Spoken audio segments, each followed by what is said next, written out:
Hi again. Kenneth Latourette, page 345 of A History of Christianity, talking about the growth of Christianity in Great Britain. And here we've got to the story of the other Augustine, that is not Augustine of Hippo of the 5th century, the writer of the City of God, but rather Augustine, whose work was central to the growth of Christianity in Britannia. To inaugurate the mission, Gregory, that is Gregory the Great, chose men from the monastery which he had founded in his paternal mansion in Rome. It was a small company, headed by Augustine, not to be confused with the famous Bishop of Hippo. He set out from Rome in 596, a century after the baptism of Clovis, and 39 years before Alopen brought the faith to China. At the other extreme of Eurasia, here was to be a new kind of conquest of Britain from Rome. The contrast with that earlier one was striking. Across a valley from the monastery rose the Palatine Hill, with the remains of the palaces of the Caesars from which Britain had once been ruled. As a physical power, Rome was now feeble, yet this little band, unsupported by arms, was to inaugurate a conquest which was to continue centuries longer and have more enduring effects than had that which had been achieved and maintained by the legions. When the group reached Gaul, they became terrified by the dangers in the way, and Augustine returned to Rome to ask permission to discontinue the enterprise. Gregory sent him back with a kind but firm letter ordering them on. Augustine and his band landed on the coast of the Kingdom of Kent, just across the English Channel from the continent. The King of Kent had a Christian wife, a Frankish princess, and with her was a Frankish bishop. After a little hesitation, the king gave the mission his consent to establish themselves in his capital, Canterbury, and turned over to them an existing church building named for Martin of Tours. Before long he was baptized. Thousands of his subjects followed him to the baptismal font. Augustine went to Arles, in the south of Gaul, for consecration as archbishop, and thus became the first Archbishop of Canterbury. At Canterbury, Augustine began a monastery, using a pagan temple which had been given him by the king.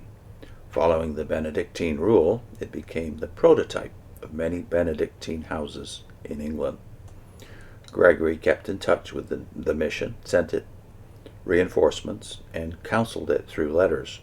He authorized Augustine to appoint 12 diocesan bishops and to place a bishop of York, or at York, who, as the Christians increased in that region, should also become an archbishop, and ordained 12 bishops.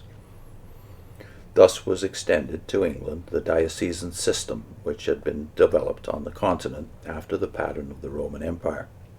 To this day, Canterbury and York have remained the seats of the two metropolitans of the Church of England.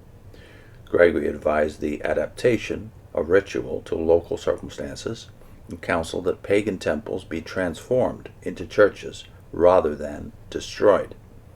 With occasional reverses, the Roman mission was carried into portions of the east and north of England. While, as we have said, it did not win as many converts as did the Irish, it effectively forged a connection between the Church in England with the Papacy, which was not to be severed until the 16th century, and then not completely. Nor at first did all of the Christians in Great Britain submit to the hierarchy connected with Rome. Through tactlessness or ignorance, Augustine antagonized the British bishops in the west of the island, sensitive as they already were because of the gulf between the Britons and the English and their long isolation from Rome. Differences in customs between those who received their faith through the Roman mission and those who obtained it through Ireland and Iona also caused divisions. Only gradually were these healed. The English Church owed a great debt to Theodore of Tarsus. As his name indicates, he was from Asia Minor. He was in Rome when the death of an Englishman who had been sent there by the kings of Kent and Northumbria for consecration as Archbishop of Canterbury left that post in urgent need of an occupant. Although then 66 years of age, he accepted the appointment in 668, went to England, and put the church in order.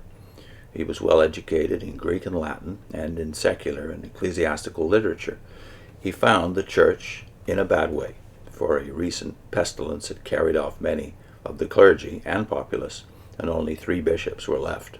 He traveled widely, the first bishop whom all the English church consented to obey, created new dioceses, consecrated bishops, established a parish system, held synods, which brought increasing conformity with Rome, spread the church music of Rome, trained men in Greek, Latin, and Bible, astronomy, and mathematics, and brought in stricter moral discipline.